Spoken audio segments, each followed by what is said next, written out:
سب سے پہلے آپ مجھے بتائیے what is happening in life, کیا ہو رہا ہے؟ یو آر ایوری ویئر ماشاءاللہ, کچھ نہ کچھ کر رہی ہوتی ہیں اور بہت محنت کر رہی ہیں. الحمدللہ. بس رمضان میں لائف چینجز, یہ مہینہ ہے جو ذرا اسپرچل مینٹل ڈیٹاکس کا ہوتا ہے, فزیکل ڈیٹاکس کا ہوتا ہے, تو ہر چیز ذرا سلو ڈاؤن کر جاتی ہے. زیادہ تر فیملی کے ارد گرد ہی زندگی گزرتی ہے. پھر میری ایک چھوٹی سی پرائیویٹ پریکٹس ہے مینٹل ہیلتھ کے حوالے سے, اور میں پنجاب کے یتیم خانوں میں کام کرتی ہوں. تو ادھر کی افطاریاں ہوتی ہیں بچوں کے ساتھ, پھر اپنی گھر کی, بس life pretty much slows down. جتنا انڈر پلے کر رہی ہیں اس وقت نادیہ, بس میں یہ کرتی ہوں, یہ جو بڑے بڑے کام کرتی ہیں وہ تو ہم دیکھتے ہیں الحمدللہ. سبت, you tell me what is happening. کوئی بھی ماشاءاللہ ڈرامہ کرتی ہیں وہ ایونچولی بڑا ہی ہو جاتا ہے. یہ بات کسی بھی چینل پہ آ رہا ہو, لیکن نادیہ جی جس میں ہوتی ہیں وہ بھائی I swear to you, the fact that we are all breathing, بالکل یہ بھی بڑا کام ہے. بالکل. You know, I was on a ventilator for 1 week. یہ جو سانس ہم ابھی لے رہے ہیں میرے لیے ابھی بھی موجزہ ہی لگ رہی ہے.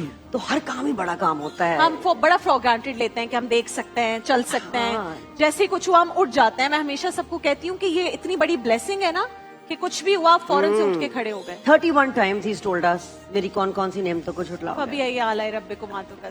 اوہ کیا بات ہے, بالکل صحیح ہے. مجھے یہ بتائیں, you have done so much Nadia ji for kids, both of you actually in different capacities.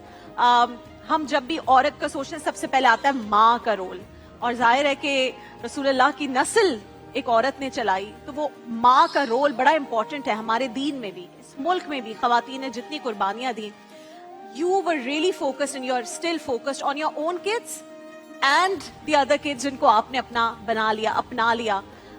What was that one thing or thought process کہ جی میں نے بچوں کے اوپر فوکس کرنا ہے, کیا ریزن تھا؟ یتیم خانوں میں کام کرنا میں نے 17 سال کی عمر سے شروع کر لیا تھا. I think it was for my own sanity and for my own سیک.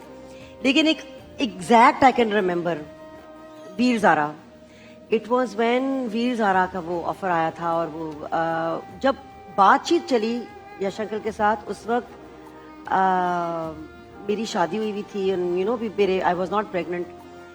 جب تک شوٹ شروع ہوا I had, and by the time they were calling and casting, تو راکے میرا جو بڑا بیٹا ہے اب 24 سال کا ہو گیا ماشاءاللہ, وہ 3 مہینے کا تھا. اس وقت میرے لیے ایک ڈیسیژن تھا.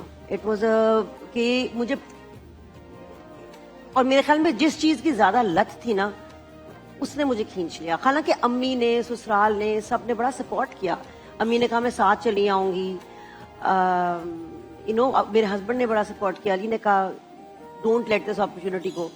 لیکن 2 اپرچونٹیز تھیں, ایک کہ میں اس طرف جاؤں کریئر بلڈنگ کی طرف, جو کہ اچھی چیز ہوتی ہے, وہ بھی ایک چوائس ہوتا ہے, اور دوسری کس قسم کی ماں میں بننا چاہتی ہوں. I wanted to be a present mother. اور میرے خیال میں جب راکے پیدا ہوا ہے میں 30 سال کی تھی, تو بڑھاپے کی اولاد. تو اٹ واز فار می, میرے لیے صرف مجھے عشق سا ہو گیا تھا اس سے, اور مجھے صرف وہ نظر آتا تھا, اور میں سوچ بھی نہیں سکتی تھی, اس کو میں فیڈ بھی کر رہی تھی. تو میرے لیے بڑا کلیئر ڈیسیژن تھا کہ یہ جو ایک ایکٹنگ کا پیشن یا بچوں کا passion, not just any acting job, very big acting job. میرے لیے آپ کے لیے ایک جیسے اٹس یور پیشن. میرے لیے actually I love Yash uncle. I think he was one of the most amazing people I met in my life. And انہوں نے مجھے کہا کہ تم اپنا career, you know, you're going to ruin it. ماں کو نہیں سمجھ آتی ہے بات, ماں کے لیے. بٹ مجھے I was never career oriented. اگر آپ سوچیں نا, میرا ایکٹنگ کبھی, میرا اللہ بس I don't want to sound ناشکری, میرا پیشن ایکٹنگ نہیں رہا ہے. اللہ تعالیٰ نے ایک گفٹ دے دی, اس سے ایک رستہ نکل آیا. پڑھائی میں بڑی بونگی تھی, تو وہ ایک نیچرل چیز آ رہی تھی میرے اندر. میرا پیشن بچے رہے ہیں ہمیشہ سے.